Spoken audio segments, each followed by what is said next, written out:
इस एनीमे में deadly criminals को एक ऐसे आइलैंड में भेजा जाता है जहां पर लाइफ ऑफ एलिक्सर है, मतलब अमर होने की दवा। जो भी क्रिमिनल लाइफ ऑफ एलिक्सर को अपने साथ वापस लेकर आएगा उसके सभी क्राइम को माफ कर दिया जाएगा। तो एनीमे की शुरुआत एक लड़के से होती है जिसका नाम गाबीमारू है, जो बहुत खतरनाक क्रिमिनल है। गाबीमारू ने बहुत सारे लोगों को मौत के घाट उतारा था और अब गाबीमारू का पाप का घड़ा भर चुका था, इसलिए आज गाबीमारू को उसके पापों की सजा मिलने वाली थी, मतलब आज उसका काम तमाम होने वाला था। फिर एक आदमी बहुत बार तलवार से गाबीमारू की गर्दन पर वार करता है। इस सब में तलवार टूट जाती है लेकिन अपने गाबीमारू की गर्दन नहीं टूटती। इसको देख के सब लोग हैरान होते हैं। गाबीमारू बोलता है मैं मरना चाहता हूँ लेकिन मैं मर नहीं पा रहा। फिर दूसरे दिन गाबीमारू को जिंदा जलाकर मारने की कोशिश की जा रही थी लेकिन इसमें गाबीमारू जलता नहीं और बच जाता है। फिर सीन रात पर आता है जहाँ पर गाबीमारू के सामने एक लड़की बैठी थी जिसका नाम सागिरी है, जो गाबीमारू के बारे में बताती है। गाबीमारू एक शिनोबी है जो कि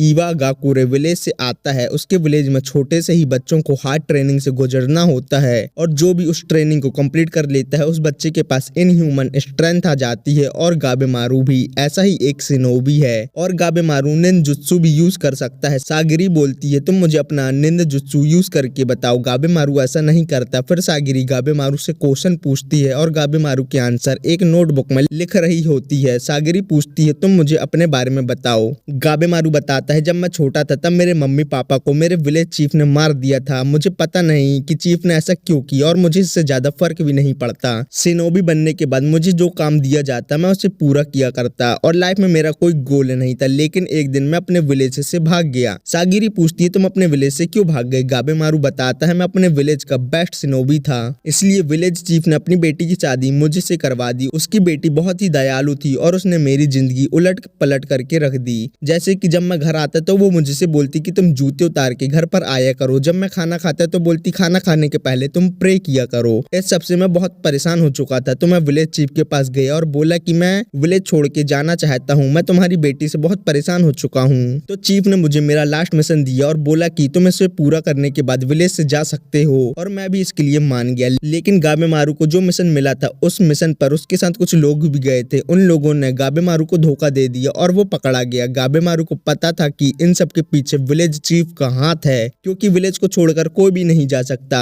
और मैं विलेज चीफ का कुछ कर भी नहीं सकता था और विलेज चीफ ने मेरी वाइफ को भी मुझसे दूर कर दिया था। फिर दूसरे दिन गाबीमारू को 2 बुल की हेल्प से मारने की प्लानिंग की जा रही थी, लेकिन गाबीमारू को कुछ नहीं होता, उल्टा बुल ही थक कर चूर हो जाते हैं। इन सबको देख के चीफ बहुत गुस्सा होता है, लेकिन सागिरी गाबीमारू के पास आती है और उससे बोलती है अगर तुम मरना चाहते हो तो तुम मरने से अपने आप को रोक क्यों रहे हो। फिर सीन रात पे आता है जहाँ की सागिरी गाबीमारू के पास जा रही होती है, लेकिन एक आदमी सागिरी को बोलता है कि तुम गाबीमारू से दूर रहो। गाबीमारू बहुत ही खतरनाक है। जब उसको पकड़ा गया था तब उसने 20 लोगों को मार दिया था और जिस विलेज से गाबीमारू आता है वहाँ के बारे में ऐसा बोला जाता है कि वहाँ के शिनोबी अमर है, वो मर नहीं सकते। लेकिन सागिरी सोच रही थी कि अगर कोई इंसान मरना चाहता है तो उसने 20 लोगों को क्यों मारा। फिर वो गाबीमारू के पास आती है और उससे पूछती है तुम मरना चाहते हो तो तुम अपने आप को मरने से क्यों रोक रहे हो। गाबीमारू यही बोलता है मैं मरना चाहता हूँ तो मैं अपने आप को क्यों रोक रहा हूँ। यहाँ हमें बताया जाता है जब गाबीमारू को तलवार से मारा जा रहा था तब गाबीमारू ने अपनी गर्दन को बहुत टाइट कर लिया था जिससे तलवार टूट गई थी और जब उसको बुल से खींचा जा रहा था तब उसने अपने पैरों को बहुत स्ट्रॉन्ग कर लिया जिससे बुल थक गए थे। दूसरे दिन गाबीमारू को ऑयल की हेल्प से मारने की कोशिश की जा रही थी, लेकिन इसमें बाकी लोग जल के मारे जाते हैं और गाबीमारू फिर से बच जाता है। इसको देख के चीफ बहुत गुस्सा होता है। सागिरी चीफ से बोलती है कि सब प्रिपरेशन हो चुकी है। इसको सुनकर चीफ बहुत खुश होता है। फिर रात को गाबीमारू के हाथ बांध के चीफ और बाकी उसको एक जगह ले जा रहे थे। फिर गाबीमारू उस जगह आ जाता है और देखता है कि सागिरी वहाँ तलवार के साथ उसका इंतजार कर रही है। सागिरी यामाडा क्लैन से आती है। यामाडा क्लैन के लोग स्वॉर्ड मास्टर हैं और एग्जीक्यूशनर भी हैं जो क्रिमिनल को मारा करते हैं। गाबीमारू सागिरी की स्वॉर्ड को देख के समझ जाता है कि सागिरी उसको मार सकती है, तो गाबीमारू अपने हाथ की बेड़ियां तोड़ देता है और बहुत डर जाता है। सागिरी बोलती है जब तुम मरना चाहते हो तो तुम मुझसे दूर क्यों जा रहे हो और उसके ऊपर अटैक कर देती है। गाबीमारू अटैक से बचता है, लेकिन तब भी गाबीमारू की नेक में एक कट लग गया था। इसको देख के गाबीमारू बहुत शौक में था। फिर सागिरी बोलती है तुमने अपनी स्टोरी में मुझसे एक चीज झूठ बोली है, तुम अपनी वाइफ से बहुत ही ज्यादा प्यार करते थे और उससे परेशान नहीं। यहाँ पर हमें गाबीमारू का पास्ट दिखाया जाता है, जहाँ पर हमें पहले ये बताया जाता है कि गाबीमारू की वाइफ बहुत ही ऑर्डिनरी थी और इवागाकुरे विलेज में लड़के शिनोबी बनते थे और लड़कियां बच्चा पैदा करने का काम करती थी, लेकिन गाबीमारू की वाइफ छोटे से ही थोड़ा अलग थी, इसलिए चीफ ने अपनी ही बेटी के फेस को जला दिया था। फिर गाबी मारू प्रेजेंट में आके एक आदमी से तलवार लेता है और सागिरी पे अटैक करके उससे बोलते हैं तुम मेरे बारे में कुछ नहीं जानती। और यहाँ फिर से हमें गाबे मारू का पास्ट दिखाया जाता है, जहाँ पर गाबी मारू अपनी वाइफ की टोकने वाली बात से परेशान नहीं बल्कि बहुत खुश होता था। लेकिन गाबे मारू लोगों को मार के पैसे कमाया करता था, उसकी वाइफ को एक ऑर्डिनरी लाइफ जीनी थी। इसलिए गाबे मारू विलेज चीफ के पास आता है और उनसे बोलता है मुझे ये खून खराबे वाली दुनिया से बहुत दूर जाना है। विलेज चीफ ने गाबे मारू से बोला कि तुम अपना लास्ट मिशन कंप्लीट करो और यहाँ से चले जाओ। लेकिन लास्ट मिशन में गाबे मारू पकड़ा गया और चीफ ने गाबे मारू की वाइफ को पकड़ लिया और अब पता भी नहीं है कि उसकी वाइफ जिंदा है या मर चुकी है। गाबे मारू सागिरी से बोलता है मैं गाबे मारू द हॉलो हूँ, मेरी जीने की बिल्कुल भी इच्छा नहीं है। सागिरी एक नोटिस निकालती है जो किंग के साइड से था, जिस पर लिखा था कि जो भी क्रिमिनल किंग के काम को पूरा करेगा उसके सभी गुनाह माफ कर दिए जाएंगे। सागिरी बताती है कि किंग का काम क्या है। सागिरी की कंट्री में एक बहुत पुरानी कहानी चली आ रही थी कि समुंदर के दूसरे साइड एक आइलैंड है जिसके अलग अलग नाम है, जैसे कि पैराडाइस, जहाँ पर बहुत समृद्धि है और वहाँ पर लाइफ ऑफ एलिक्सर भी है। इसलिए किंग ने एक रिसर्च टीम उस आइलैंड पे भेजी, लेकिन जब रिसर्च टीम की बोट वापस आई तो उस पर कोई भी जिंदा व्यक्ति नहीं था, सब लोग मर चुके थे और उनकी बॉडी पे फ्लावर्स ग्रो हो चुके थे। लेकिन इन सब से किंग को कोई दिक्कत नहीं थी। किंग इस बात से खुश था कि आइलैंड सही पर है और वहाँ पे लाइफ ऑफ एलिक्सर सचमुच में एग्जिस्ट करता है। इसलिए उन्होंने इस बार ये प्लान बनाया कि वो अपनी कंट्री के सबसे खतरनाक क्रिमिनल को पैराडाइस में भेजेंगे और जो भी लाइफ ऑफ एलिक्सर को उनके पास वापस लाएगा वो उस क्रिमिनल के सभी गुनाह माफ कर देंगे। सागिरी बोलती है गाबे मारू अगर तुम लाइफ ऑफ एलिक्सर को लेके आ जाओगे तो तुम्हारी सभी क्राइम माफ कर दिए जाएंगे और तुमको विलेज चीफ से भी प्रोटेक्शन मिलेगी। और मैं तुम्हें यहाँ बता दूं कि तुम्हारी वाइफ अभी भी जिंदा है, लेकिन उसने तुम्हारी पकड़े जाने वाली बात को सुनकर अपने आप को कमरे में बंद कर लिया है और वो किसी से बात नहीं कर रही। गाबे मारू को लाइफ ऑफ एलिक्सर वाली बात किसी कहानी की तरह लग रही थी, लेकिन वो अपनी वाइफ की जिंदा होने वाली बात को सुनकर पैराडाइज में जाने के लिए मान जाता है, जिसके बाद वो अपनी वाइफ के साथ एक ऑर्डिनरी लाइफ जी सके। लेकिन चीफ इस बात से बहुत गुस्सा होता है और वो सागिरी और गाबे मारू को यहाँ ही खत्म कर देना चाहता था। अगर गाबे मारू जिंदा रहता तो उसकी सब जगह थूथू हो जाती। गाबे मारू सागिरी से बोलता है तुम मेरे निंजुत्सु देखना चाहती थी ना। गाबे मारू फिर अपना निंजुत्सु यूज करता है और चीफ के सभी आदमियों को मौत के घाट उतार देता है, जिसके बाद वो और सागिरी जाने के लिए रेडी हो जाते हैं। फिर हमें सागिरी का पास्ट दिखाया जाता है, जहाँ एक क्रिमिनल को जो कि स्टोरी टेलर है, सागिरी के पापा उसको मार रहे थे। स्टोरी टेलर बोलता है कि मैं मरने के पहले स्टोरी बताना चाहता हूँ। सागिरी के पापा स्टोरी टेलर का सर काट देते हैं, लेकिन मरने के बाद भी स्टोरी टेलर अपनी स्टोरी कंप्लीट करके मरता है, क्योंकि स्टोरी टेलर को पता ही नहीं था कि उस दिन कब कट चुकी है। इसको देख के सागिरी प्लान बना लेती है कि वो बड़े होकर अपने पापा की तरह सर काटने वाली बनेगी, मतलब जल्लाद बनेगी। बताओ ये भी किसी का सपना होता है। जब सागिरी छोटी थी तब उसके विलेज के बच्चे सागिरी को बुली किया करते थे, क्योंकि वो यामाडा क्लैन से आती थी, जहाँ यामाडा क्लैन के लोग डेड बॉडी से मेडिसिन बनाया करते थे। फिर सागिरी बड़ी हो जाती है और एक क्रिमिनल का सर काट देती है, लेकिन इसमें वो थोड़ा डर जाती है। तभी वहाँ एक आदमी आता है जो सागिरी से बोलता है जब तक तुम डरती रहोगी तुम क्रिमिनल को पेनफुल डेथ दोगी और तुम अपने शॉट पर देखो। सागिरी अपनी शॉट देखती है जहाँ पर उसको क्रिमिनल का फेस दिखता है और सागिरी को लग रहा था जिस जिस क्रिमिनल को उसने मारा है वो उसको हॉन्ट कर रहे हैं। फिर सीन प्रेजेंट में आ जाता है, जहाँ गाबे मारू के साथ साथ बहुत सारे क्रिमिनल थे और उनके फेस पेपर से कवर थे। यहाँ सब क्रिमिनल किंग के सामने बैठे हुए थे, जहाँ किंग के आदमी बोलते हैं तुम सब क्रिमिनल पैराडाइज जाओगे और वहाँ से लाइफ ऑफ एलिक्सर लाओगे और जो भी ये काम करने में सक्सेसफुल हो जाता है उसके सभी गुनाह माफ कर दिए जाएंगे।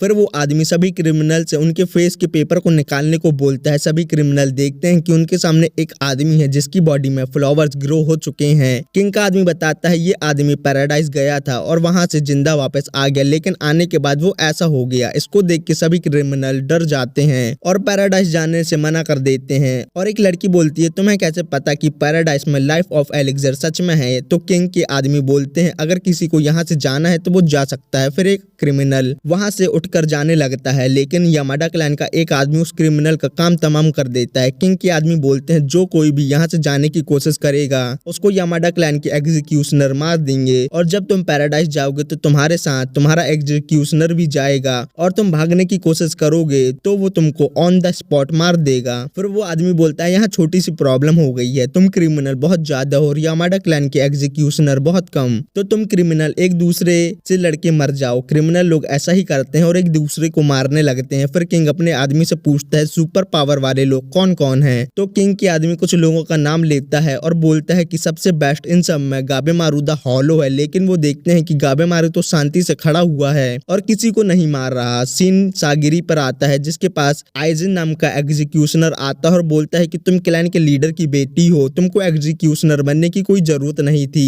और पैराडाइज में इससे ज्यादा मौतें देखनी पड़ेंगी तुमको। क्या तुम सच में पैराडाइज जाना चाहती हो? सागिरी बोलती है हाँ। सागिरी के ऊपर 2-3 लोग अटैक करने आते हैं। सागिरी उनको मौत के घाट उतार देती है और इसमें भी वो हेजिटेट कर रही थी और अपनी सौड़ में देखती है कि क्रिमिनल को मारने के बाद वो लोग भी उसको हॉन्ट कर रहे हैं। गाबेमारू किंग के पास जाता है और उनसे बोलता है कि आप किसी और तरीके से भी क्रिमिनल को सिलेक्ट कर सकते हो, ये मारने वाला काम अच्छा नहीं है। ये सुनकर किंग के आदमी गुस्सा हो जाते हैं और बाकी क्रिमिनल को ये ऑर्डर दे देते हैं जो कोई भी गाबेमारू को मार देगा उसको सीधा पैराडाइज जाने के लिए सिलेक्ट कर लिया जाएगा। ये सुनकर गाबेमारू के ऊपर सभी लोग हमला करने आ जाते हैं। गाबेमारू बोलता है यहाँ मैं तुम्हारी ही हेल्प करना चाहता था और तुम मुझे ही मार रहे हो, चलो कोई बात नहीं है, मैं तुम सबको मौत के घाट उतार देता हूँ। फिर हमें यहाँ गाबेमारू का मौत का तांडव दिखाया जाता है जो अपने हाथों से और अपने मुंह से बहुत सारे क्रिमिनल को मार देता है। ये देख के किंग के साथ साथ वहाँ खड़े सभी लोग हैरान हो जाते हैं और बोलते हैं ये तो सही में अपने नाम के जैसा ही है, गाबेमारू द हॉलो।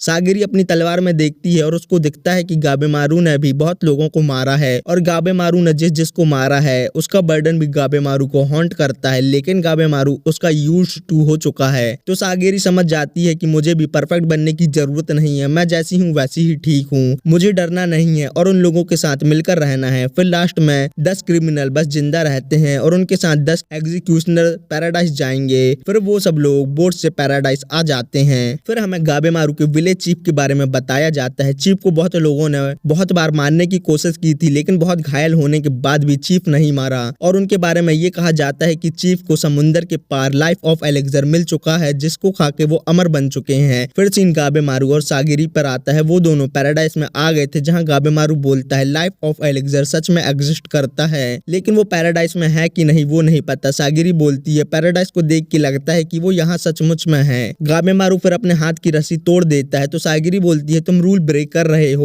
और उसको फिर से अपने हाथ बांधने के लिए बोलती है। गाबेमारू बोलता है रूल को साइड में रखो, हमें एलेक्जर ढूंढना चाहिए। सागिरी बोलती है मैं कोई तुम्हारी पार्टनर नहीं हूँ, मैं तुम्हारी एग्जीक्यूशनर हूँ और तुम रूल फॉलो नहीं करोगे तो मैं तुम्हें यहाँ ही मार दूंगी। फिर गाबेमारू अपने हाथ बांध ही रहा होता है कि उसके ऊपर कोई अटैक कर देता है। वो अटैक दूसरे क्रिमिनल ने किया था, गाबेमारू को अटैक से कुछ नहीं हुआ था। फिर गाबेमारू सागिरी से बोलता है इस क्रिमिनल को देखो। सागिरी बोलती है ये क्रिमिनल पहले एक मॉन्क था लेकिन बाद में इसको वेपन से प्यार हो गया तो वो एक क्रिमिनल बन गया। गाबेमारू बोलता है वो नहीं, तुम ये देखो उस क्रिमिनल के हाथ खुले हुए हैं। सागिरी उस क्रिमिनल के एग्जीक्यूशनर से बोलती है जिसका नाम कीसी है, तुमने अपने क्रिमिनल के हाथों को क्यों नहीं बांधा, ये तो रूल के खिलाफ है ना। कीसी बोलता है हम लोगों का main goal life of elixir को ढूंढना है, ना कि रूल एंड रेगुलेशन फॉलो करना, और जाते टाइम मैं अपने क्रिमिनल के हाथ बांध दूंगा। फिर वो क्रिमिनल गाबेमारू से फाइट करना चाहता था तो कीसी बोलता है हम एग्जीक्यूशनर क्रिमिनल पे नजर रखने आए हैं, वो लोग जो भी करें हमें उससे कोई लेना देना नहीं है। लेकिन पागल सागिरी गाबेमारू से उसके हाथों को बांधने को बोलती है। गाबेमारू अपने हाथ बांध ही रहा था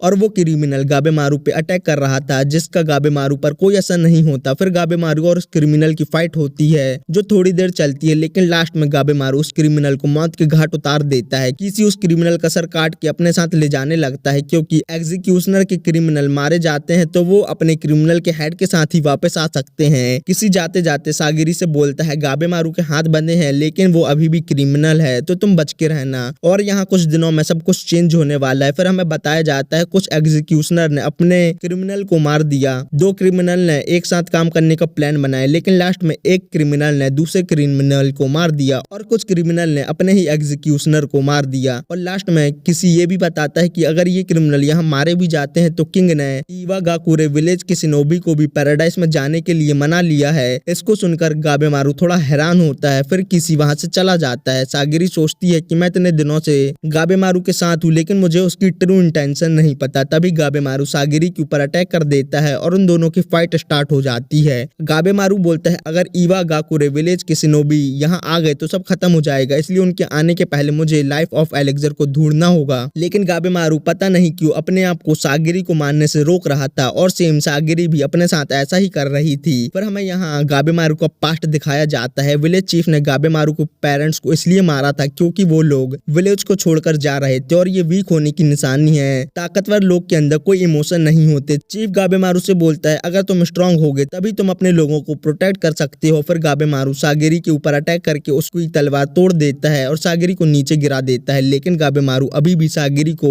मारने से अपने आप को रोक रहा था। यहाँ फिर से हमें गाबेमारू का पास्ट दिखाया जाता है जहाँ उसकी वाइफ बोलती है लोगों को नहीं मारना नॉर्मल है। गाबेमारू बोलता है जब से उसकी लाइफ में उसकी वाइफ की एंट्री हुई है तब से उसके अंदर इमोशन आ गए हैं जिससे वो कमजोर हो गया है। गाबेमारू चीफ की बातों को याद करके सागिरी को मारने वाला था, लेकिन वो अपनी वाइफ को याद करके अपने आप को रोक लेता है। सागिरी गाबेमारू को देख के बोलती है ये नाम का बस हॉलो है, इसके अंदर भी इमोशन है। गाबेमारू बोलता है मैं वीक बन गया हूँ जिस वजह से मैं अब मारा जाऊंगा और अपनी वाइफ से नहीं मिल पाऊंगा। सागिरी बोलती है इमोशन तुम्हें वीक नहीं स्ट्रॉन्ग बनाते हैं। फिर सीन कट होता है और एक क्रिमिनल और उसके एग्जीक्यूशनर पे आता है। क्रिमिनल का नाम टामिया है और एग्जीक्यूशनर का नाम फूची है। टामिया को एक बटरफ्लाई उसके हाथ में काट देती है। टामिया उस बटरफ्लाई को देखता है जिसका फेस ह्यूमन जैसे था, जिसको देखकर टामिया तुरंत अपने हाथ को काट देता है। फूची ये देख के हैरान होता है। टामिया के कटे हुए हाथ में फ्लावर ग्रो हो जाते हैं। फिर वहाँ बहुत अजीब अजीब से मॉन्स्टर और बड़े मॉन्स्टर आ जाते हैं। फिर सीन गाबेमारू और सागिरी पे आता है जिन लोगों के पास भी बड़े और छोटे मॉन्स्टर आ गए थे।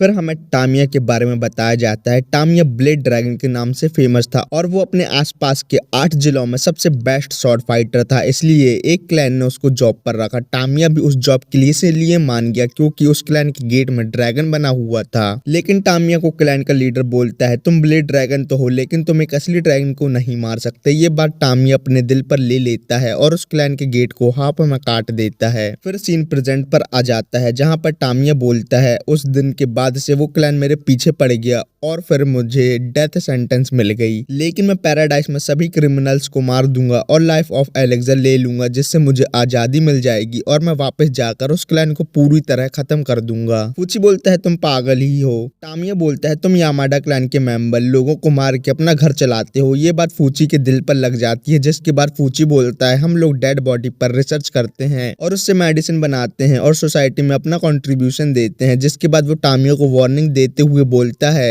फिर से यामाडा क्लैन को उल्टा सीधा नहीं बोलना। फिर सीन गाबेमारू और सागिरी पर आ जाता है जहाँ गाबेमारू सागिरी को बोलता है तुम पीछे रहो, मैं अजीब से मॉन्स्टर को देखता हूँ। फिर गाबेमारू और फिश मॉन्स्टर की फाइट स्टार्ट होती है जहाँ दोनों ही एक दूसरे को बराबरी की टक्कर दे रहे थे। यहाँ गाबेमारू को चीफ की एक बात याद आती है। चीफ ने बोला था कि अगर तुम अपोनेंट के बारे में कुछ नहीं जानते तो तुम फाइट नहीं करो, वहां से भाग जाओ। लेकिन गाबेमारू सोचता है कि मैं यहाँ से अकेला जाऊं या सागिरी को लेके जाऊं। फिर गाबेमारू सागिरी के पास आ जाता है और उससे बोलता है हमें यहाँ से भागना चाहिए, लेकिन तभी वहाँ बहुत सारे मॉन्स्टर आ जाते हैं जो उन दोनों को देख के हंस रहे थे। तो अब गाबेमारू के पास और कोई ऑप्शन नहीं था, तो वो अपना निंजुत्सु यूज करता है और सबसे पहले तो वो फिश मॉन्स्टर को टपका देता है और फिर एक एक करके बड़े मॉन्स्टर को भी मार देता है। सागिरी गाबेमारू की फाइट को देख के मंत्रमुग्ध हो गई थी।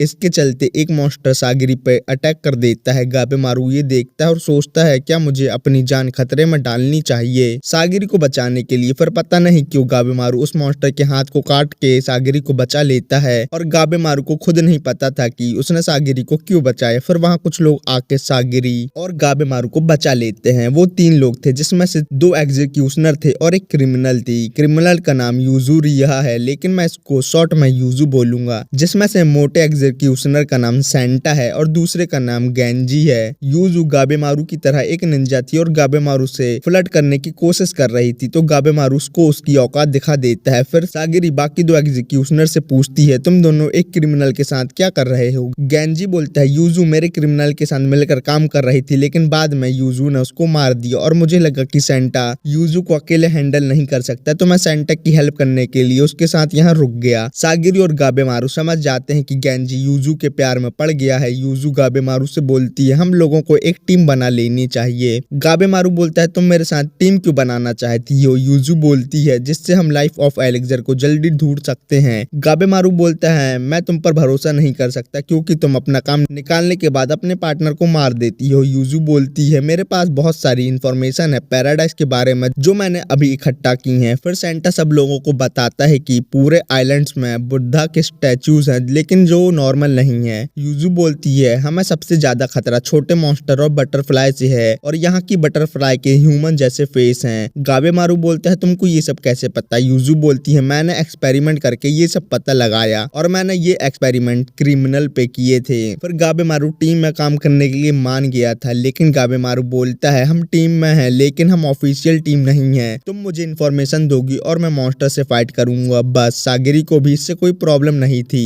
फिर सागिरी बोलती है मैं इतनी स्ट्रांग हूँ तब भी मैं पैराडाइज में किसी काम की नहीं हूँ, और यही सोच के वो बेहोश हो जाती है। फिर सीन कट होता है और एक एग्जीक्यूशनर पे आता है जो अपना टेस्ट दे रहा था। फाइनल टेस्ट में उसको एक क्रिमिनल को मारना होगा, तो वो एक क्रिमिनल के पास आ जाता है जो उसी का भाई था जिसका नाम आजा है। फिर सीन प्रेजेंट में आ जाता है। एग्जीक्यूशनर का नाम टोमा है। फिर टोमा और आजा की स्टोरी बताई जाती है। उन दोनों के पापा एक समुराई थे जिन्होंने अपने किंग को मारने की कोशिश की थी, जिस वजह से उनके क्लैन को वहां से निकाल दिया गया था। लेकिन बाद में किंग को जिन लोगों ने मारने की कोशिश की थी उनको मार दिया गया था और आजा और टोमा अनाथ हो गए थे क्योंकि उनकी मॉम की डेथ भी हो गई थी। लेकिन आजा किसी भी सिचुएशन में जल्दी अडेप्ट हो जाता था और आजा बाद में बैंडिट के ग्रुप का लीडर बन जाता है। लेकिन कुछ दिन बाद आजा को पकड़ने कुछ लोग आ जाते हैं, तो आजा टोमा को वहां से जाने को बोलते हैं जिससे वो उसको बाद में बचा ले। फिर प्रेजेंट में उन दोनों के ऊपर मॉन्स्टर हमला कर देते हैं, तो वो दोनों वहां से भागने लगते हैं। टोमा को एक मॉन्स्टर पकड़ लेता है। आजा टोमा को छोड़ के वहां से भाग जाता है। टोमा को पता था कि ऐसा ही कुछ होने वाला है। फिर टोमा अपने आप को फ्री कर लेता है, लेकिन कुछ देर बाद आजा वापस आ जाता है क्योंकि वो तो एक वेपन लेने गया था। फिर वो कुछ मॉन्स्टर को मारता है, जहाँ कुछ बोलने वाले मॉन्स्टर आ जाते हैं जो बोलते हैं किसी को मारना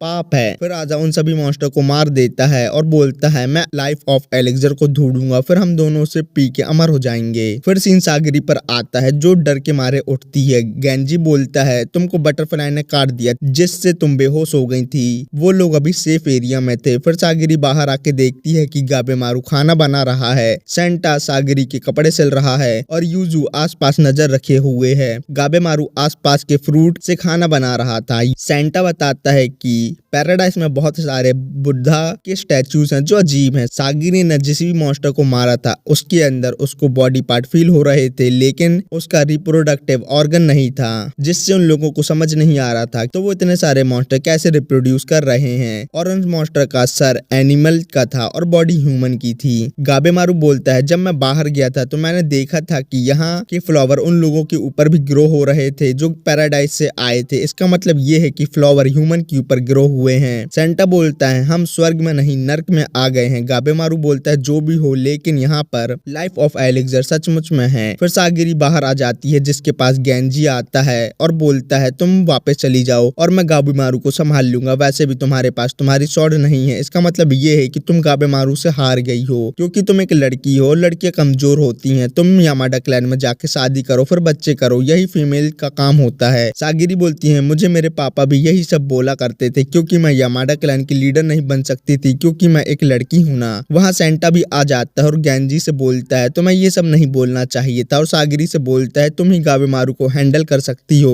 क्योंकि वो पहले से चेंज हो गया है। जब मैंने उसको बीच में देखा था तब वो ऐसा नहीं था और उसने तुम्हारी जान भी बचाई है। फिर सीन होता है और एक एग्जीक्यूशनर पर आता है जिसका नाम टेंजा है और उसके साथ उसकी क्रिमिनल भी थी जिसका नाम नूरोगाई है। वो लोग मेन बोर्ड के पास जा रहे थे। नूरोगाई माउंटेन विलेज में रहती थी, लेकिन उस विलेज के लोगों को किंग के आदमियों ने मार दिया था, जिसमें नूरोगाई के दादाजी भी थे क्योंकि माउंटेन विलेज के लोग रूल एंड रेगुलेशन से बचने के लिए सिटी से माउंटेन में रहने आ गए थे और वो किंग का विरोध करते थे। और नूरोगाई ने ही उन लोगों को ट्रैवलर समझ के विलेज में लेके आ गई थी। फिर वो लोग नूरोगाई को लेके आ गए थे और उसको जेल में बंद कर दिया था। और टेंजा जेल में नूरोगाई से मिलने आता है और बोलता है तुम फ्री हो सकती हो, उसके लिए तुम्हें मेरे साथ पैराडाइज चलना होगा। फिर वो दोनों प्रेजेंट टाइम में मेन बोर्ड के पास आ जाते हैं जहाँ कुछ मॉन्स्टर थे और वो टेंजा की तलवार को देख के उन पर अटैक कर देते हैं और उनकी बोट को भी तोड़ देते हैं। नूरोगाई को लग रहा था कि ये सब उसकी डिवाइन पनिशमेंट है। उन लोगों को वहाँ किसी भी मिलता है जिसके ऊपर भी फ्लावर ग्रो हो गए थे और वो बोलता है कि हम यहाँ से बाहर नहीं जा सकते।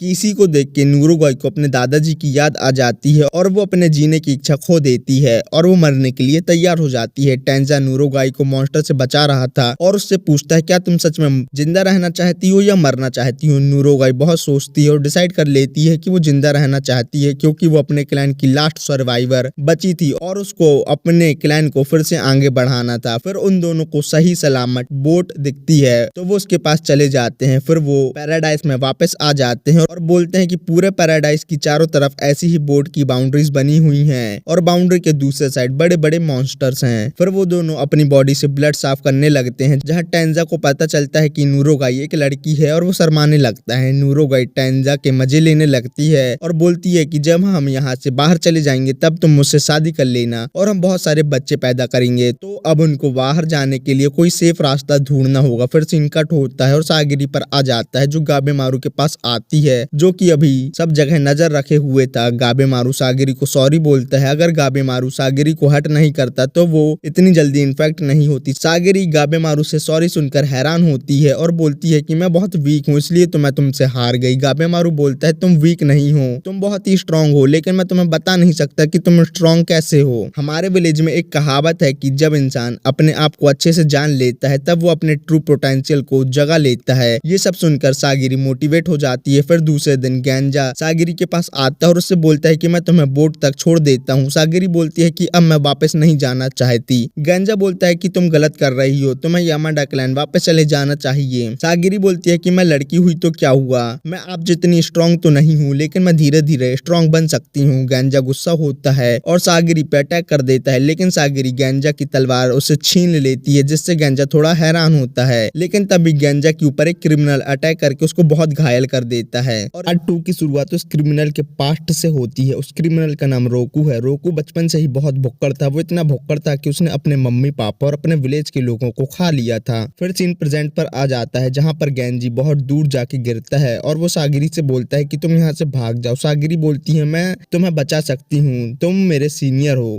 गेंजी बोलता है मेरा आधा सिस्टम गायब हो चुका है, अब मैं बच नहीं सकता, तुम यहाँ से चली जाओ। लेकिन तभी रोकू उन लोगों के ऊपर अटैक कर देता है, लेकिन गाबेमारू हीरो के जैसे आके उन लोगों को बचा लेता है और रोकू से फाइट करने लगता है। लेकिन बहुत फाइट करने के बाद भी गाबेमारू रोकू का सिस्टम हैंग नहीं कर पा रहा था, क्योंकि रोकू की स्किन बहुत ही ज्यादा टफ थी। गाबेमारू यूजू से हेल्प मांगता है। यूजू बोलती है अपनी डील ये हुई थी कि तुम फाइट करोगे और मैं इन्फॉर्मेशन दूंगी, तो मैं फाइट नहीं करूंगी। फिर सीन सागिरी और गेंजी पर आ जाता है, जहाँ पर गेंजी बोलता है तुम बीच का रास्ता लो और अपनी तलवार सागिरी को देते हुए बोलता है इस तलवार में मेरी आत्मा भी है, तो तुम मेरी तलवार से उस राक्षस को मार दो जिसने मुझे और आइजन दोनों को मारा है। फिर सागिरी आके रोकू के हाथ की उंगली काट देती है, जिसको देखकर सब लोग हैरान होते हैं। सागिरी बोलती है यामाडा क्लैन की टेक्निक में हम लोग बोन के बीच के गैप से लोगों को मारा करते हैं। फिर सागिरी भी रोकू के ऊपर बहुत सारे अटैक करती है, लेकिन सागिरी गुस्से में थी, इसलिए रोकू पर सागिरी के अटैक का कोई असर नहीं हो रहा था। सेंटा यूजू से बोलता है हम लोगों को भी उनकी हेल्प करनी चाहिए। यूजू बोलती है मोटे तू इस काम के लिए नहीं बना है, तू शांति से लटका रहा है। गाबेमारू और सागिरी उसको मार देंगे, अगर वो नहीं मार पाए तो हम लोग यहाँ से भाग जाएंगे। सागिरी बोलती है मुझे रोकू को मारने के लिए उसे झुकाना पड़ेगा, तो गाबेमारू बोलता है तुम उसके पैर काट दो। सागिरी बोलता है ये इतना आसान नहीं है, वो मुझे मार देगा। गाबेमारू बोलता है मैं उसे डिस्ट्रैक्ट करता हूँ और तुम उसके पैरों को काट दो, लेकिन सागिरी उसके पैर नहीं काट पाती क्योंकि वो अभी भी उलझन में थी। फिर रोकू एकदम से रोने लगता है और गाबेमारू पर अटैक कर देता है, जिससे गाबेमारू बहुत ज्यादा घायल हो जाता है, लेकिन बोलता मुझे कुछ नहीं हुआ। रोकू फिर से गाबेमारू पे अटैक करने आता है, लेकिन सागिरी आके गाबेमारू को बचा लेती है और वो अपना माइंड भी क्लियर कर लेती है और शांत हो जाती है और बहुत ही पावरफुल तरीके से रोकू के हर अटैक को ब्लॉक करने लगती है। सेंटा और गेंजी बोलते हैं यामाडा क्लैन में रैंक होती है, लेकिन वो इस बात से डिसाइड होती है कि लोग क्लैन को आगे कैसे बढ़ा सकते हैं। लेकिन ये बात बिल्कुल सच है कि सागिरी लड़की होते हुए भी बहुत ज्यादा पावरफुल है। गाबेमारू बोलता है मुझे पता था कि ये लड़की बहुत पावरफुल है। वो सागिरी से बोलता है मेरे पास एक बहुत अच्छा आइडिया है, उसके लिए तुमको थोड़ा वेट करना होगा। गाबेमारू अपना निंजुत्सु यूज करता है और बहुत सारे फायर रॉक से रोकू पे अटैक कर देता है, जिससे आसपास का पूरा फॉरेस्ट जलने लगता है। यूजू और सेंटा वहां से भाग जाते हैं। गाबेमारू बोलता है कि फायर की वजह से कार्बन डाइऑक्साइड बहुत ज्यादा हो जाएगी, जिससे रोकू ऊपर सांस नहीं ले सकता और उसको नीचे आना होगा। फिर रोकू नीचे आ जाता है और गाबेमारू रोकू का हाथ पकड़ लेता है और सागिरी से बोलता है अभी ही मौका है, रोकू को मार दो। सागिरी अपने माइंड को शांत करती है और बहुत ही प्यार से रोकू का गला काट देती है और उसके हेड को अपने पास रख के बोलती है कि बहुत हुआ, अब तुम्हें शांति मिल सकती है। फिर सागिरी और गाबेमारू वहां से भाग जाते हैं, क्योंकि उस साइड कुछ मॉन्स्टर आ रहे थे। वो दोनों ये देख के हैरान थे कि एनिमल तो आग से दूर भागते हैं, तो ये मॉन्स्टर फायर की साइड क्यों जा रहे हैं। गाबेमारू बोलता है कि लाइफ ऑफ एलेक्सर उसी साइड होगा जिस साइड से ये मॉन्स्टर आ रहे हैं, जिसके बाद मैं अपनी वाइफ से मिल सकता हूँ। फिर वो दोनों उसी साइड जाने लगते हैं, जहाँ उनको सेंटा और यूजू भी मिलते हैं और वो देखते हैं कि उनके सामने एक विलेज है और ये देखकर वो सब हैरान हो जाते हैं क्योंकि यहाँ कोई इंसान नहीं हर्मिट रह सकते हैं। फिर सीन आजा और टोमा पर आ जाता है जहाँ पर आजा मॉन्स्टर का खून पी रहा था और पूछता है कि हर्मिट क्या होते हैं। टोमा बताता है कि हर्मिट बोने मैजिशियन होते हैं जो अमर होते हैं और वो ही लोग पैराडाइज में रहते हैं। फिर आजा को कुछ आवाज सुनाई देती है तो वो दोनों उस साइड जाते हैं और उन लोगों को दिखता है कि दो लोग डाटा ट्रांसफर कर रहे हैं और वो दोनों लोग भी आजा और टोमा को देख लेते हैं। उनमें से येलो बालों वाली बोलती है ह्यूमन यहाँ कैसे आ गए। पिंक वालों वाली बोलती है आओ तुम दोनों भी हमारे साथ डाटा ट्रांसफर कर लो। येलो बाल वाली ये सुन के गुस्सा हो जाती है और लड़के से लड़की में चेंज हो जाती है और बोलता है तुम ह्यूमन के साथ ये सब कैसे कर सकती हो। आजा बोलता है इसका मतलब ये है कि तुम लोग ह्यूमन नहीं हो। फिर सीन कट होता है और गाबेमारू पर आता है जो विलेज को देख के बोलता है यहाँ पर रहने वाले लोग हमारे दोस्त हैं या दुश्मन। गाबेमारू को छुपकर एक लड़की देख रही थी फिर वो लड़की वहां से भाग जाती है।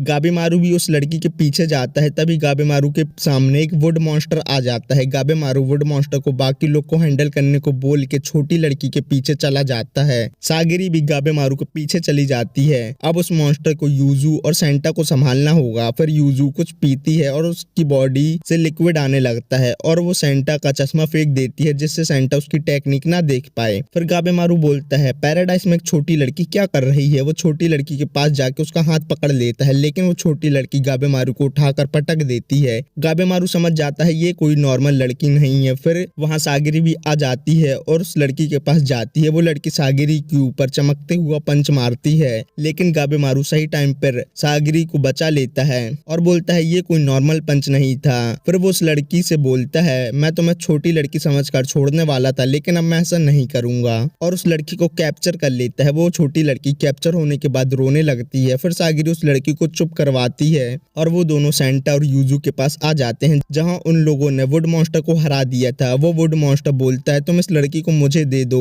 मॉन्स्टर को बोलता सुनकर सब लोग हैरान होते हैं। तब भी गाबेमारू बोलता है मुझे इस लड़की से लाइफ ऑफ एलेक्सर के बारे में पूछना है। वो वुड मॉन्स्टर बोलता है इस बारे में मैं तुम्हें बता सकता हूँ तुम मेरे साथ मेरे घर चलो। वो लोग घर जाने से मना कर देते हैं लेकिन वुड मॉन्स्टर बोलता है वहाँ तुम्हें खाने और नहाने को भी मिल सकता है। ये सुनकर वो लोग मॉन्स्टर के साथ जाने लगते हैं। फिर वुड मॉन्स्टर उन लोगों को अपने विलेज पर लाता है और बोलता है इस विलेज पर हम लोग 1000 साल से रह रहे हैं। फिर वो वुड मॉन्स्टर उन लोगों को अपने घर पर लाता है जहाँ पर बहुत सारी चीजें थी जो पुराने जमाने की थी। फिर सागिरी और यूजू नहाने चली जाती हैं। वो छोटी लड़की सागिरी को कपड़े लाकर देती है। सेंटा और गाबेमारू सिक्योरिटी गार्ड की तरह बाहर खड़े थे।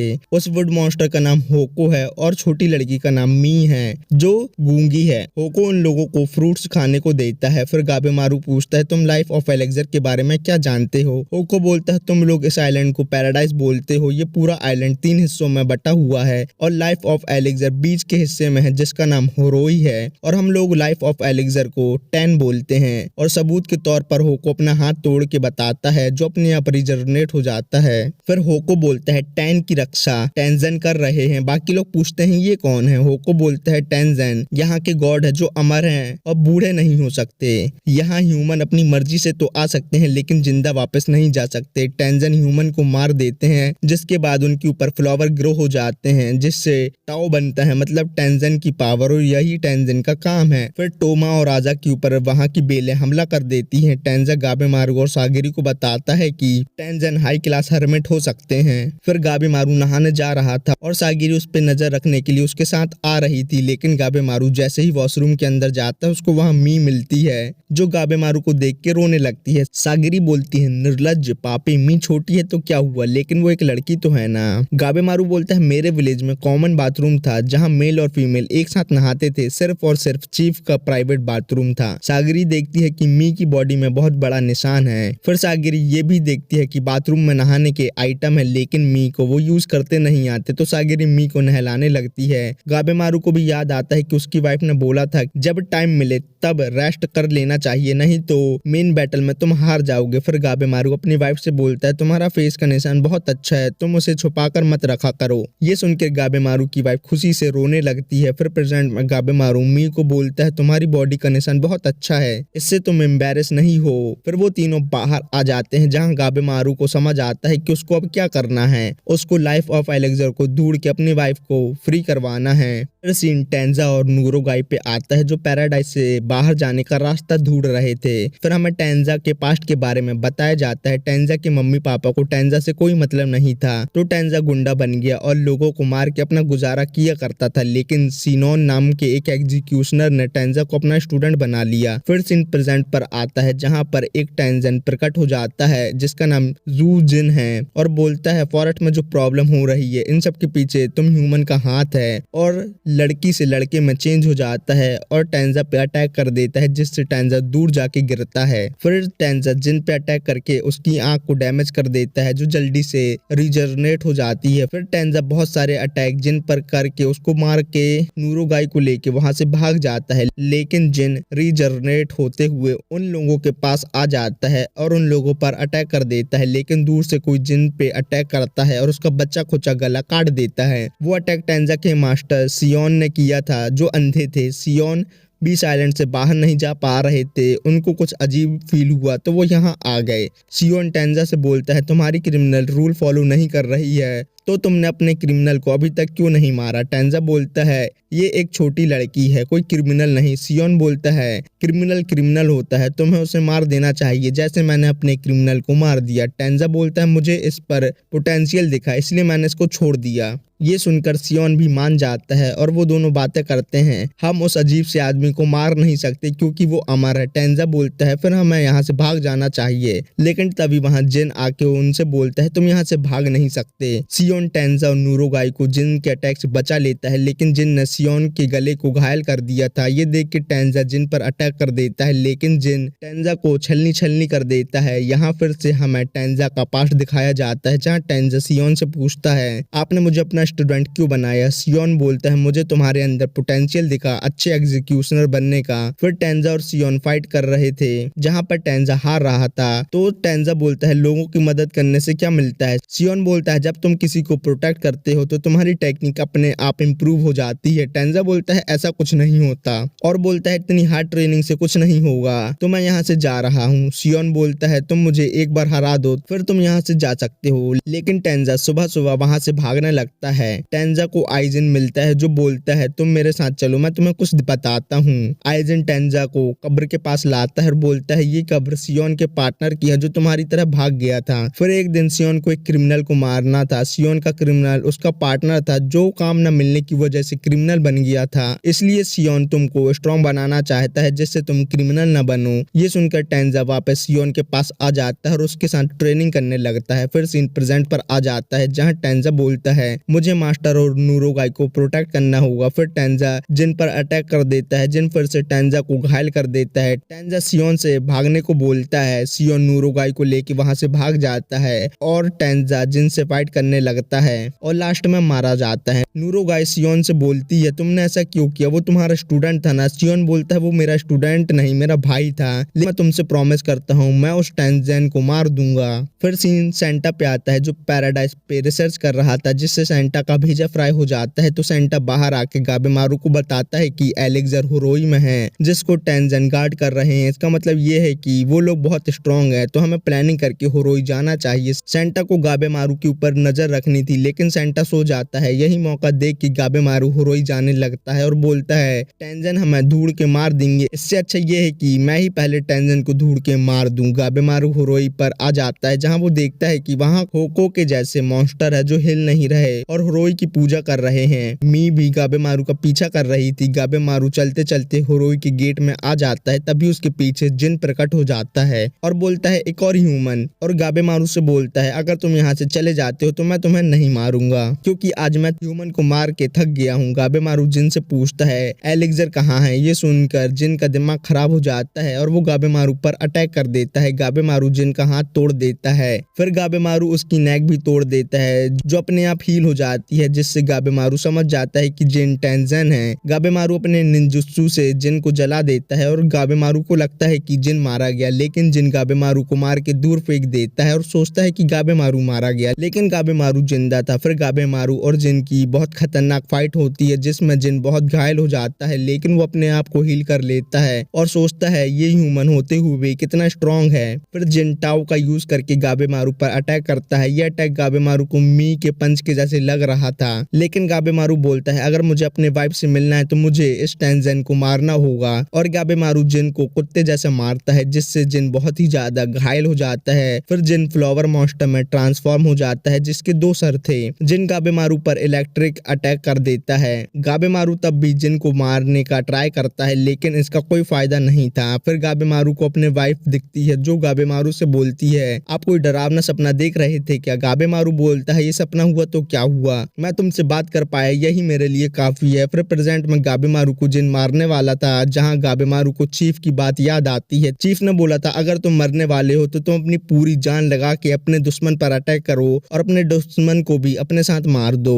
फिर गाबेमारू निंजुत्सु का यूज करके जिन को जला देता है, लेकिन तब भी जिन गाबेमारू को मारने वाला था, लेकिन मी आके गाबेमारू को जिन के अटैक से बचा लेती है। जिन की बातों से ऐसा लगता है कि जिन मी को जानता है। फिर सीन सेंटा पर आता है, जो सागिरी को बताता है कि गाबेमारू होरोई चला गया है, मैंने उसका पीछा किया था, लेकिन फॉग ज्यादा होने की वजह से मैं ज्यादा अंदर नहीं जा पाया। होको बोलता है ह्यूमन फॉग में रास्ता भटक जाते हैं। सागिरी गाबेमारू को लेने जा रही थी तो यूजू बोलती है तुम एक क्रिमिनल की इतनी चिंता क्यों कर रही हो? होको बोलता है मैं तुमको होरोई ले जा सकता हूँ, क्योंकि मी भी गाबेमारू के पीछे चली गई है। ये सुन के यूजू भी जाने के लिए मान जाती है। होको बाकी सबको बताता है कि पैराडाइस में टोटल 7 टेंजेन है। रीन नाम के हाई क्लास हर्मिट ने अपने आप को 7 लोगों में बांट लिया था। फिर सीन कट होता है और सभी टेंजेन पर आता है जो मीटिंग कर रहे थे और बोलते हैं मुझे मेल रहना पसंद है, और कुछ बोल रहे थे मुझे फीमेल रहना पसंद है। येलो बाल वाले का नाम जूफा है, जो जिन से बोलता है एक ह्यूमन ने तुम्हें ट्रांसफॉर्म होने में मजबूर कर दिया। जिन ट्रांसफॉर्म होने के बाद बुढ़ा दिखने लगा था।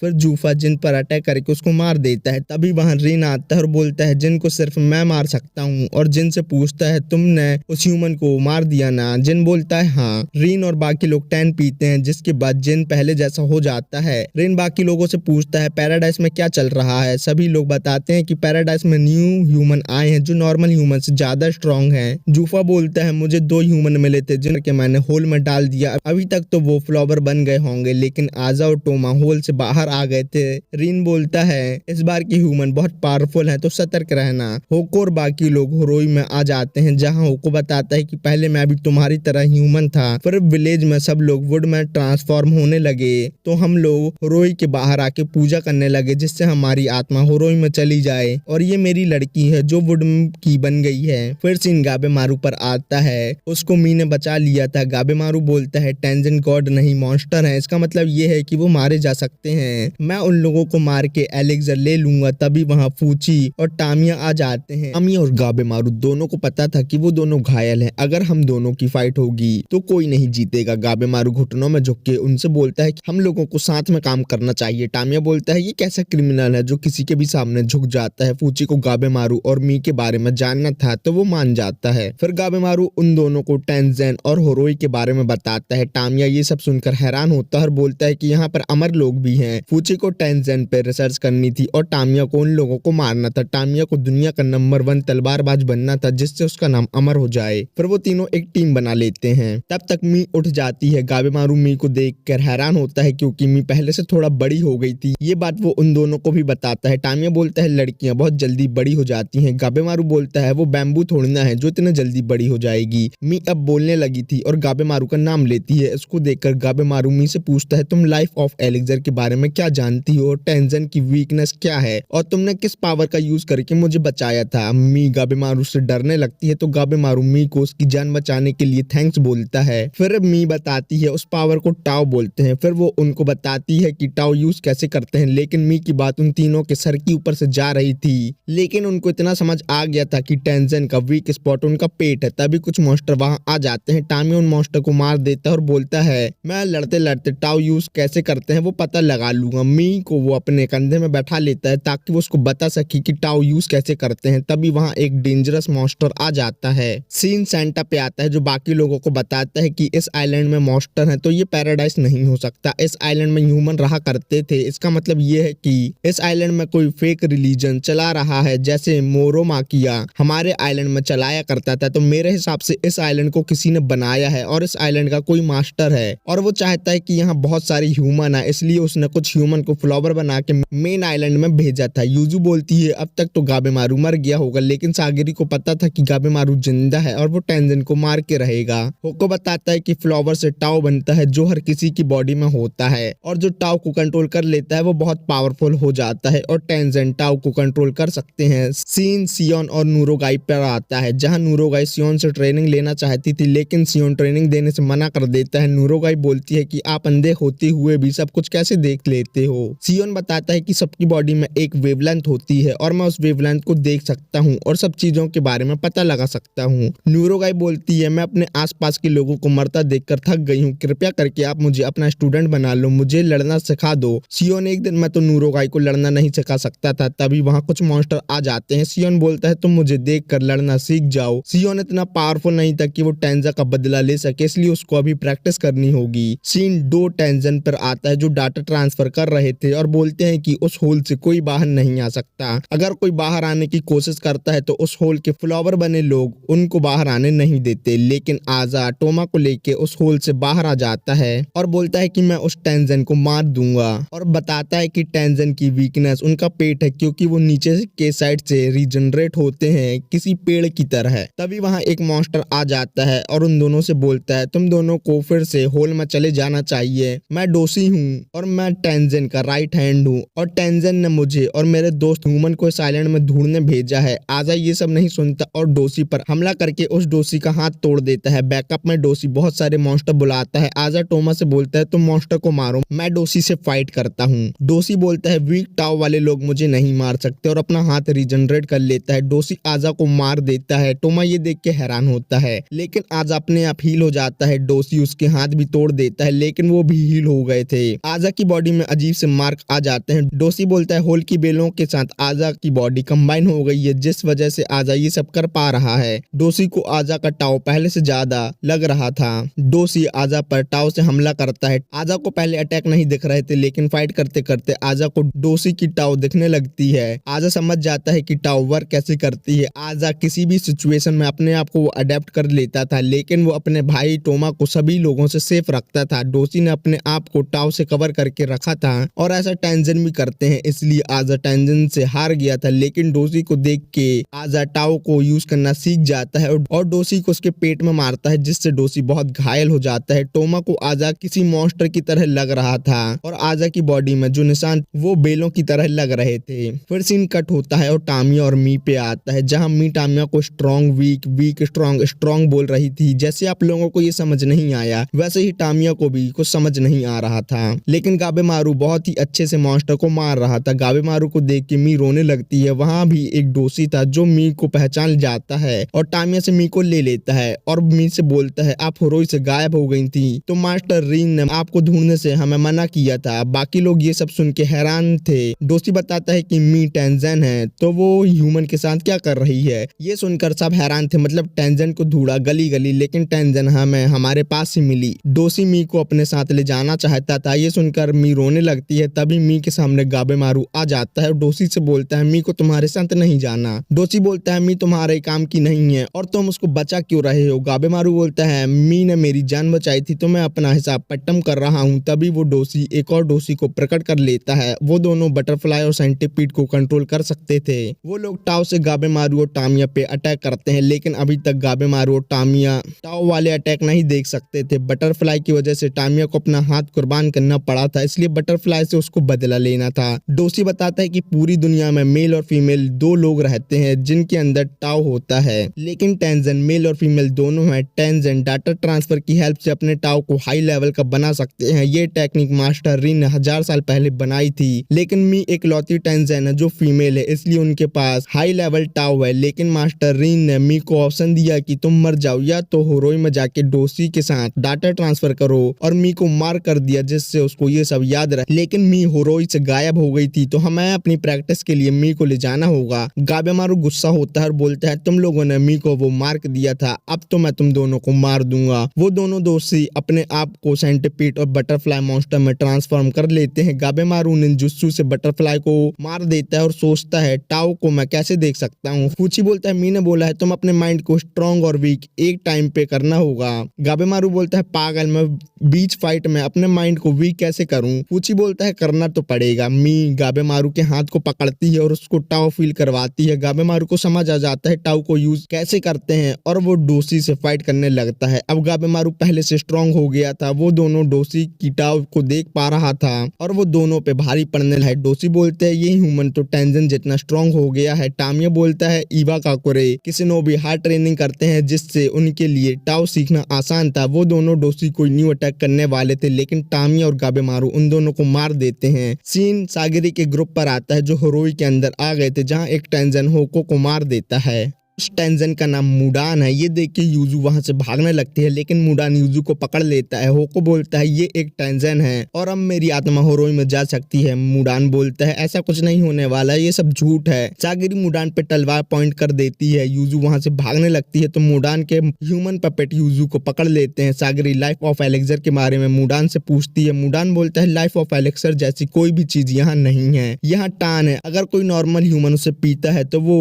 ट्री में ट्रांसफॉर्म हो जाता है जैसे 1000 साल पहले यहाँ की ह्यूमन हो गए थे। मेरे मास्टर यहाँ पे आने वाली ह्यूमन पे एक्सपेरिमेंट करते हैं। टान से नॉर्मल ह्यूमन अमर तो हो जाते हैं लेकिन वो ट्री में कन्वर्ट हो जाते हैं जैसे तुम्हारा लकड़ी का दोस्त होने लगा है। यूजू सब्स्टिट्यूशन जुत्सु की हेल्प से फ्री हो जाती है और मुडान पे हमला कर देती है। मुडान के हिसाब से यूजू टाओ का यूज कर रही थी। मुडान यूजू से बोलता है हम दोनों डाटा ट्रांसफर करते हैं जिससे तुम्हारी टाओ हाई लेवल की हो जाएगी। फिर यूजू अपनी टेक्निक यूज करती है जिसमें वो पॉइजन पी के उसको अपनी बॉडी से निकाल के यूज कर सकती थी और पॉइजन थ्रेड बना के मुडान पे हमला कर देती है लेकिन मुडान रिजनरेट हो जाता है और टाओ से सागिरी को होरोई में फेंक देता है क्योंकि वो उसके काम की नहीं थी। सागिरी टेंजन की वीकनेस के बारे में होको से पूछती है। होको के हिसाब से टेंजन का पेट उनका वीक स्पॉट था क्योंकि टाओ पेट में ही होती थी। यूजू और सैंटा मुडान से फाइट कर रहे थे। सागिरी मुडान के पेट में अटैक करती है लेकिन टाओ वीक होने की वजह से मुडान सागिरी के अटैक से नहीं मरता और हील हो जाता है। सागिरी टांजिरो की ब्रीदिंग टेक्निक यूज करती है जिससे उसकी टाओ इंक्रीज हो जाती है और इस अटैक से मुडान अपने आप को हील नहीं कर पा रहा था। मुडान हवा में जाता है और टाओ से उन लोगों पे अटैक कर देता है। यूजू और सागिरी प्लान बनाते हैं कि यूजू मुडान को नीचे लाएगी और सागिरी मुडान को अपनी टेक्निक से मार देगी। सागिरी टांजिरो नहीं थी इसलिए वो अपनी लिमिट में आ गई थी। फिर यूजू मुडान को नीचे लाती है। सैंटा मुडान को पकड़ लेता है और सागिरी मुडान के पेट पे हमला करके उसको मार देती है। फिर सैंटा और सागिरी बात करते हैं जहाँ सागिरी बोलती है लाइफ ऑफ एलेक्सर जैसी कोई भी चीज यहाँ नहीं है तो हम यहाँ क्या कर रहे हैं और गाबेमारू का क्या होगा। सीन गाबेमारू पर आता है जो मी से बोलता है तुमको किसी भी चीज में मेरी हेल्प चाहिए तो मुझे बता दो, लेकिन तभी गाबेमारू की नोज ब्लीड होती है और वो गिर जाता है। सीन सागिरी पर आता है जहाँ वो और सेंटा डिसाइड करते हैं कि वो यहाँ के सब लोगों को जिंदा मेन आइलैंड पे वापस ले जाएंगे। सागिरी सेंटा से पूछती है क्या तुम यूजू से प्यार करते हो। सेंटा प्यार वाली बात एडमिट नहीं करता और बोलता है मैं यूजू से जलता हूँ क्योंकि वो अपनी मर्जी की मालिक है लेकिन मेरे साथ ऐसा नहीं है। मुझे ड्राइंग करना पसंद था लेकिन मुझे एग्जीक्यूशनर बनना पड़ा जो मुझे पसंद नहीं है। यूजू उन लोगों से बोलती है टेंजन में फ्लावर ग्रो हो गए हैं। तभी यूजू के ऊपर एक अटैक आता है लेकिन लवर बॉय सेंटा यूजू को बचा लेता है और उस अटैक से सेंटा के ऊपर फ्लावर ग्रो हो जाते हैं। मुडान फ्लावर मॉन्स्टर में ट्रांसफॉर्म हो जाता है और उन लोगों पे अटैक कर देता है। तभी वहाँ सियोन प्रकट हो जाता है और उन लोगों को बचा लेता है। न्यूरोगाई सेंटा के फ्लावर निकालती है। तब तक सियोन मुडान से फाइट कर रहा था लेकिन मुडान के अटैक से सियोन पर फ्लावर ग्रो होने लगे थे लेकिन सियोन फ्लावर को काट देता है। इस वजह से उसका ब्लड लॉस होने लगा था। सागिरी बोलती है हमें सियोन की हेल्प करने जाना चाहिए। न्यूरोगाई सागिरी को अपने टाओ ट्रांसफर करती है। यूजू थक गई थी इसलिए वो उन लोगों के साथ नहीं जाती। सागिरी और न्यूरोगाई ने अपने आप को यूजू के पॉइजन और बैंडेड से कवर कर लिया था और वो सियोन को बोलते हैं हम दोनों टेंजन को डिस्ट्रैक्ट करते हैं, आप टेंजन के पेट में अटैक करना क्योंकि वो उनका वीक स्पॉट है। सियोन को एक साथ दोनों टेंजन की बॉडी पर अटैक करना होगा। मुडान सागिरी और न्यूरोगाई पर अटैक करता है जिससे वो दोनों बच जाती हैं और मुडान के हाथ पकड़ लेती हैं। सियोन टेंजा को याद करता है और अपने टाओ को इंक्रीज करता है और मुडान को मारने ही वाला था। तभी सेंटा उन लोगों को बताता है कि टेंजन फ्लावर की तरह हैं इसलिए उनका वीक स्पॉट उनके फ्लावर का सेंटर है। सियोन सेंटर पर अटैक करता है जहां पर मुडान के बहुत सारे सर थे और वो मारा जाता है और खुश होता है क्योंकि वो 1000 साल से जिंदा था। मुडान के मरने के बाद वहां फ्लावर ग्रो होते हैं। अब सेंटा मरने वाला था। यूजू अपनी मेडिसिन सियोन को देना चाहती थी क्योंकि वो काम का था। यूजू को सेंटा ने बचाया था लेकिन यूजू सेंटा को मरने दे रही थी। यही तो लड़कियों की फितरत होती है। यूजू सेंटा को उसकी फैमिली और फ्रेंड को याद करने को बोलती है, लेकिन सेंटा यूजू की पेंटिंग याद करता है और मर जाता है। फिर वो लोग सेंटा की कब्र बना देते हैं। सागिरी बोलती है यहाँ लाइफ ऑफ एलेक्सर नहीं है, तो यहाँ कोई क्रिमिनल और एग्जीक्यूशनर भी नहीं है, हमें इस आइलैंड से जिंदा वापस जाना होगा। फिर वो लोग हुरोई में कहीं आ जाते हैं जहाँ वो अपने कपड़े चेंज करते हैं। सियोन सागिरी से बोलता है तुम टाओ को यूज कर सकती हो, लेकिन ज्यादा यूज करने से इसका साइड इफेक्ट भी हो सकता है, जैसे तुम्हारी बॉडी चेंज हो सकती है या तुम्हारी मेमोरी लॉस हो सकती है। सागिरी बोलती है गाबेमारू का चीफ अमर है, इसका मतलब ये है कि लाइफ ऑफ एलेक्सर सच में है, लेकिन कहीं और। यूजू बताती है कि उनका चीफ अमर नहीं है, शिनोबी वर्ल्ड में बच्चों को निंजा टेक्निक की वजह से ऐसा दिखाया जाता है जिससे वो विलेज को धोखा ना दें। और मेरे हिसाब से तो गाबेमारू की कोई वाइफ भी नहीं है, क्योंकि शिनोबी वर्ल्ड में लोग अपने काम निकालते हैं, कोई अपनी बेटी की शादी नहीं कराता। गाबेमारू को मिशन के लिए फेक मेमोरीज दी गई होंगी जिससे वो अपना मिशन कंप्लीट करके अपने विलेज जिंदा वापस आ जाए। सीन गाबेमारू पर आता है जो उठ गया था, लेकिन अब उसको कुछ याद नहीं था वो यहाँ क्यों आया। उसको अपनी वाइफ का चेहरा भी याद नहीं था, उसको मी, टामी और पूची भी याद नहीं थे, उसको अपना नाम बस याद था गाबेमारू द हॉलो। लेकिन ये बात वो किसी और को पता चलने नहीं दे सकता था। मी को गाबेमारू की टाव कुछ अजीब लगती है और उसको लगता है कि गाबेमारू हम लोगों को मार सकता है, इससे वो डर जाती है। सीन सागिरी पर आता है जिसके पास सियोन आता है। सागिरी बोलती है हमें यहाँ आए 3 दिन बस हुए हैं और हमारे कितने लोग मारे गए और गाबेमारू कहाँ और कैसा होगा। सियोन बोलता है तुम गाबेमारू की इतनी फिक्र कर रही हो, कहीं तुम्हें उससे प्यार तो नहीं हो गया। सागिरी इस बात से मना कर देती है और बोलती है गाबेमारू किलर है, लेकिन वो अच्छा आदमी है और वो अपनी वाइफ से जरूर मिलेगा। पोस्ट क्रेडिट सीन में यामाडा क्लैन और एग्जीक्यूशनर को पैराडाइज में भेजने वाला था। इसी के साथ हेल पैराडाइज एनिमे का सीजन 1 खत्म होता है। अगर आप लोगों को किसी और एनिमे का एक्सप्लेनेशन चाहिए तो मुझे कमेंट में बता देना। Okay bye.